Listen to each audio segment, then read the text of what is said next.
Polite Enquiries, Headingley. I'm Philip Goose, he's Chris Harper. Rain. Okay, so first question comes from Cool Guy Indian.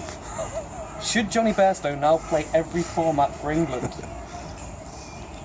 Yes. I don't think Johnny Bairstow should just play every format for England. I think he should play every sport, basically. I think the England football team would be improved with a little ginger Yorkshireman just like scoring all the goals, stopping all the balls going in the net. That's what happens in football, right? Do you think he could play every position as well? Do you think he could bowl to himself, keep to himself, and stump himself? I mean, yeah, he basically is going to be the entire team of Durham. We don't need anyone else.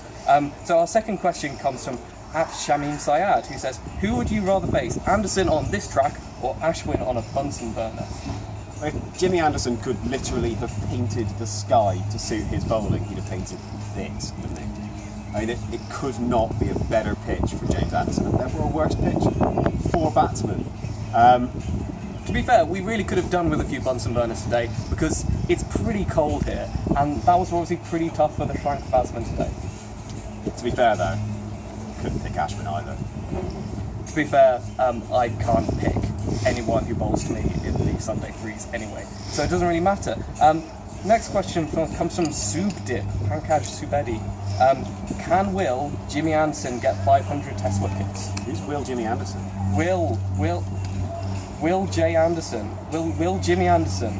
Will he get 500 wickets? Is that a question, or are we talking about William Will James he get Anderson? 500 wickets? Fine. Yes. Yes, he will. He needs what, another 60 or so? It's a year. And then he will have the double of 500 wickets and 1,000 runs.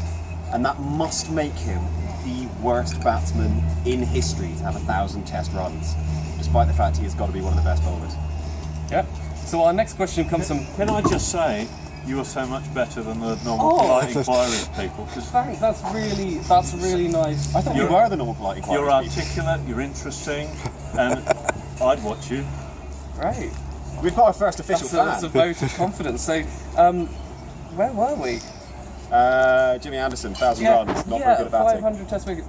Yeah, he's clearly got a lot of runs, one of the worst batsmen ever. And he's got an 81. I mean, he could get the 100. I mean, if Finn hadn't got out, Finn really stopped Jimmy from going on to get that century, so bad play by Finn. Lloyd Ziller said, if Stokes isn't fit for the next test, who comes in to fill the hole, the ginger hole? One option. There's only one option. Jack Chantry.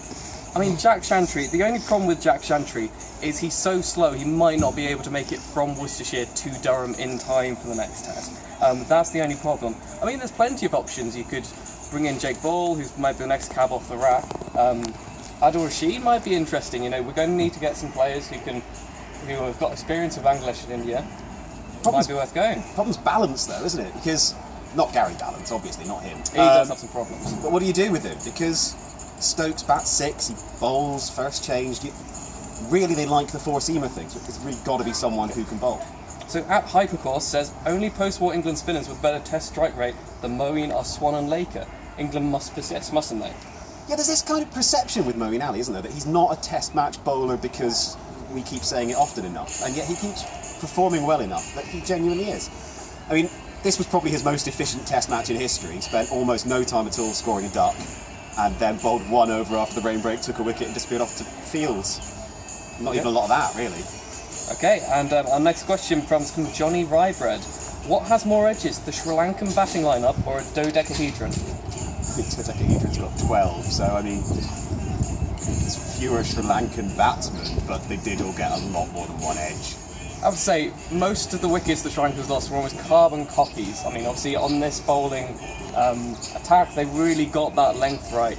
Everything was just outside off stump. It was all going through to the slipcord, and there were so many edges which didn't quite go through. So many plays and misses. It could have been over a hell of a lot more quickly than it was. To be fair, every 4 they scored was a carbon copy off an edge to the boundary. Our final polite inquiry comes from A. Jared Kimber, who says, want to meet us downstairs under the media lifts? Jared Kim. Yeah, all right. Okay, cool.